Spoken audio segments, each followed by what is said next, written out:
The world is changing. Inspiration is everywhere.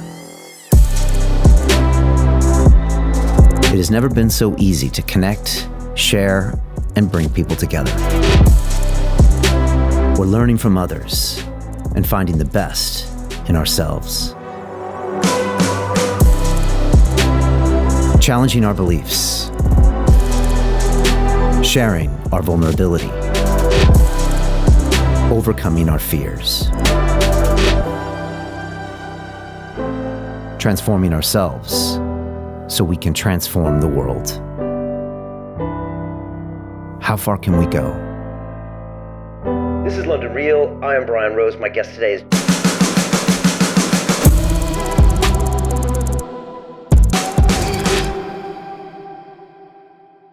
This is London Real. I am Brian Rose. My guest today is Dandapani, the Hindu priest, speaker, and entrepreneur. After graduating from university with a degree in electrical engineering, you left it all behind to become a monk under the guidance of one of Hinduism's foremost spiritual leaders.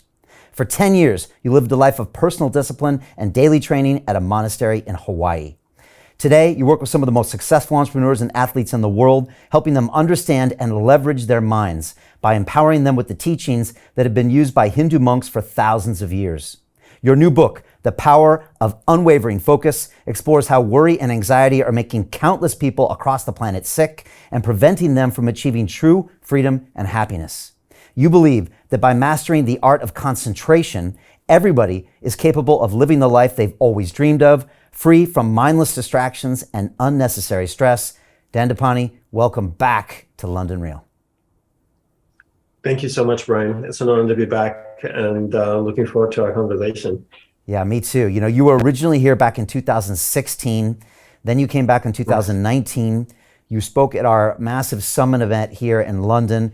And I just checked, you know, our conversations have been watched like 30, 40 million times.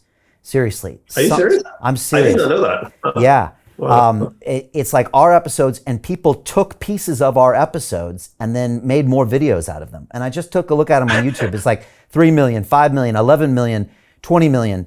There's something that happens when we get together or when you start talking. I love it. That really resonates with people. And so, yeah. I think you do an amazing job of facilitating a great conversation. Good. Well, we're going to have another one today. And I guess I wanted to kick off and maybe ask you this kind of self-reflection question. Why do you think, Dandapani, that your message or your delivery or your energy or your experience resonates so much with so many people? Because it clearly does. I would say a couple of things. One is that it comes from a place of selfless service. You know, when I lived as a monk for 10 years, one of the vows we took, you know, the ways of life that we lived was selfless service with no intention for personal reward. So my goal when I put these teachings out there or share what my guru shared with me is the idea is how can I help somebody? So I have no intent of gaining anything from it. Obviously, yes, I sell courses, I make money, I need the money to run everything that I do, but the intent is always there to help others. So, and that's the first thing. And then the second thing is to make it as simple and clear and understandable as possible for everyone. So I don't try to impress people with things that sounds impressive, but people listen to it and go like, wow, that sounds amazing, but I have no idea what to do with this. So I try and keep it really simple so people can understand and then implement in a sustainable way. And I think those two things make it very appealing to people. And it's two of the feedbacks that I get quite often as well. Yeah, I would agree. I would say that there's something about the energy you bring to the knowledge that you impart that has that kind of selfless service. This is someone who's just trying to give the world the lessons you learned through your life and having this incredible experience as a monk, which we'll talk about. But also it doesn't seem to have an agenda. And you're not trying to be some guru. You're just trying to tell people how it is for you. And I remember at the event at our summit in London, someone asked you from the audience, they reached their hand and they said, how do you feel about money? And you're like, I love money. Money is great. It allows me to do all these things. And everybody in the audience was almost shocked because they expected you to say something different, but you were totally congruent with how you believe. And people find that, I think, really refreshing about you, that you can be real and a monk, but also be practical. It's a fascinating combination. I don't know if you remember that, but I do. I remember that very clearly. Yeah.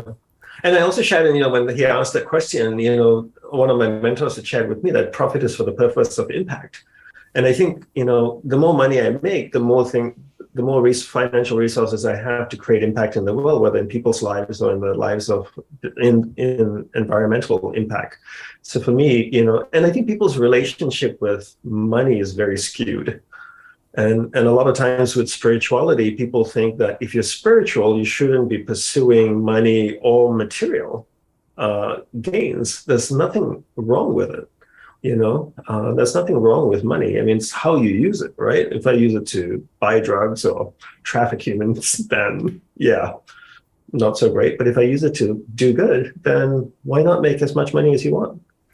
yeah, As you can. I agree. I mean, we have an academy we've had since 2015, and I teach lots of aspects about business and finance. And I'm telling you, Dandapani, one of the biggest problems my students have is they have a dysfunctional relationship with money, and they feel like money is bad or dirty.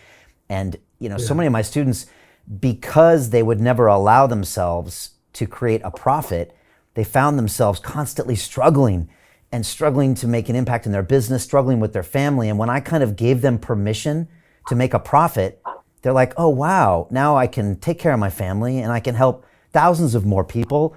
Wow, actually, I can kind of get over this. And like you said, some people, like if they're in the meditation space or the movement space or the spiritual space, it feels to be not congruent to also be okay with money. But I think both have to go together if you want to make an impact.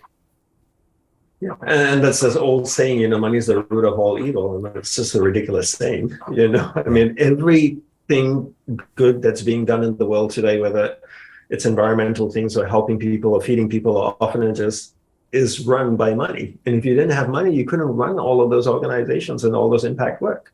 So you need money, and there's nothing wrong with having the intent to make money. Yeah, as long as you can kind of always try to clarify that relationship with money, for sure, of not having it and then having it as well. I think we found your second book as well. It's going to be The Power of a Relationship with Money. But right now, I want to talk about, right? I'm telling you, there's something there. Yeah. We could co-write it together, but we'll talk afterwards. Let's do it. This book, The Power of Unwavering Focus, it's incredible. It's fascinating. And again, it's very Dandapani, as in you put real world, actionable, simple ideas and techniques that you mastered in the monastery over 10 years into people's hands where they can take action with it. But I wanted to ask you, before we get into it, why write this book now? Why now? Is it a state that the world is in? Is it that you've kind of decided it's time to put these ideas together? But I'm curious, why now? I never really wanted to write a book, and people often said to me, if you write a book and it gets published, then you'll be an expert in the field. And I never look at myself as an expert. And I know publishers will refer to me as an expert so they can sell more books, but I look at myself as a student. I'm always learning about the mind. I can always learn to focus better. So a few years ago, I created online courses because I felt that could reach a lot more people than books. I can change it. It's digital, I can always modify and grow it.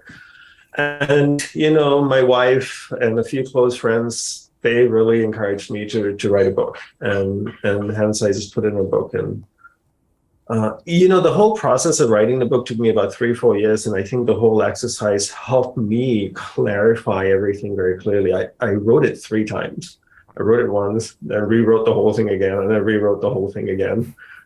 So this is, even though it's the first edition, it's actually the third edition of writing this, which is great. I think the whole exercise has helped me clarify my thoughts and put it. My question when I was writing the book is like, how is this going to help somebody? And that was always my mission of the purpose, right? Someone should be able to pick it up and be able to use the tools in it in a very simple way to change their lives. And if it fulfills that, then I fulfill the goal of writing the book. Yeah, I started writing a book, I think, about 2 years ago. And again, it's a much more arduous process than anyone realizes. I think when Tim Ferriss was here in the studio, he said it's the loneliest thing you can do is write a book. And again, in this world where there's 1 million books published every year, right? Your book has to cut through probably in the first 5 pages for anyone to pay attention to it. And then it's got to be super value add for that even to change someone's life. And you know that when you're writing it, right? So you're probably thinking, man, this has to be good. It has to grab people. It's got to be communicated well, and it's got to be effective. So I'm guessing that was on your mind when you constructed all of this. Yeah, no, for sure. And then the intent, right? The intent of really, how can I serve the reader?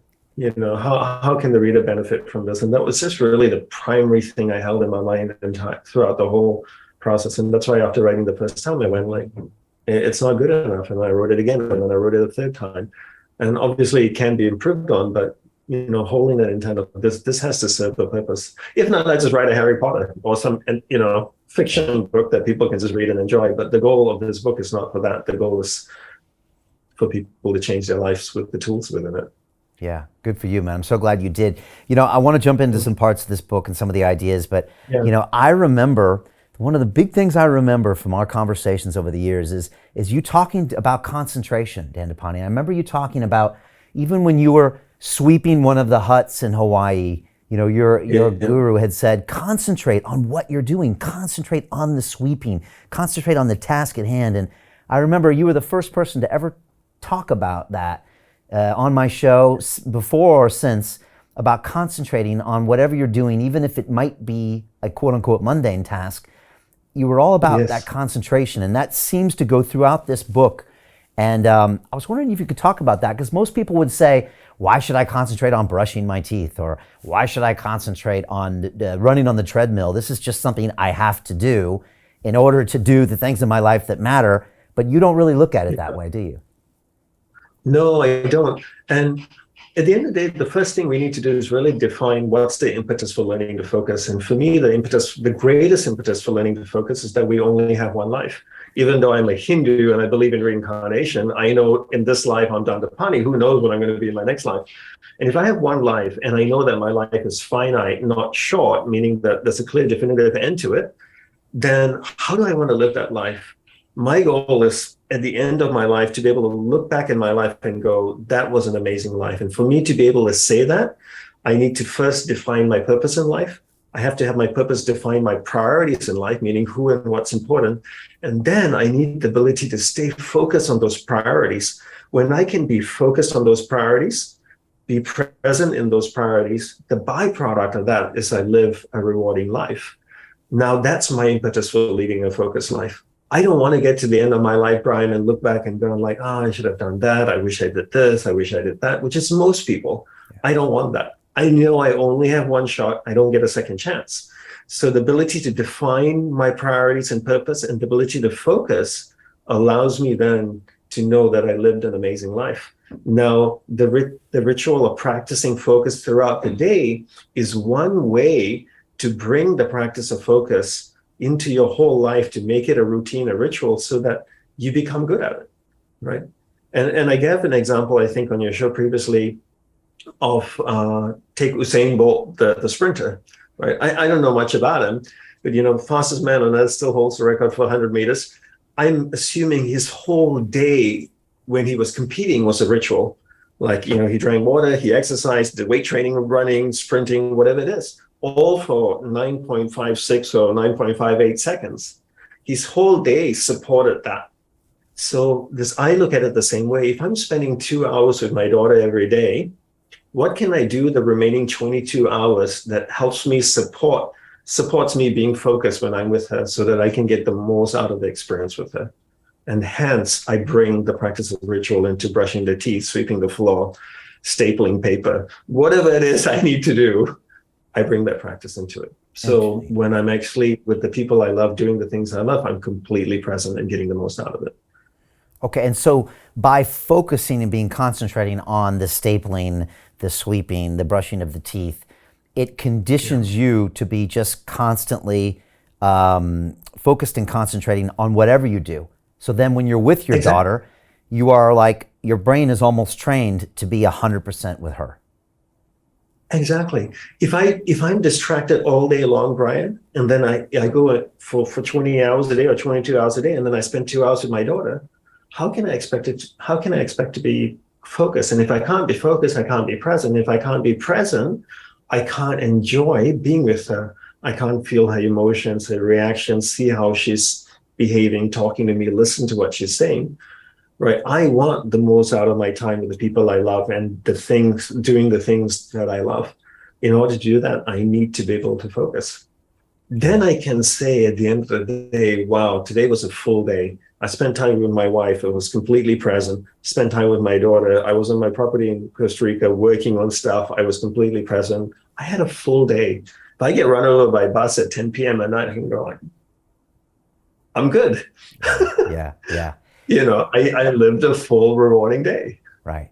And the reality is probably most people are just partially present throughout their day, or thinking about a myriad of things at all times during the day. So the phone is buzzing and beeping.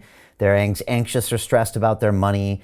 They're stressed about something that might happen, some news article they read somewhere else. So that means they're not concentrating on their workout, their family, their work, their purpose, the sunshine. And so you kind of bump around in this kind of agitated, mediocre existence. And that's what I guess you're trying to prevent people from living in. Basically, and then getting to the end of your life and you go, what was that all about?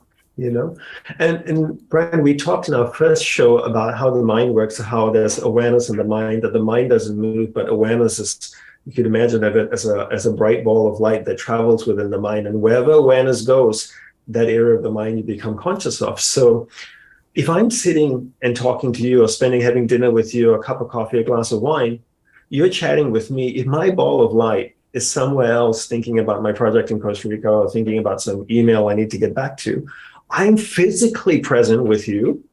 Mentally, I'm checked out. And I think a lot of people are that way. You can sit with them. Physically, you're always present because your body can't go away unless you get up and walk away. So physically, I'm with you, but mentally, are you present? And if you're not present, then what's the point of even being there? Yeah. Dandapani, I get spoiled because so many of my interactions are like this, right? So a lot of times, we're on camera, we're like, I get locked in with someone like you for 90 minutes.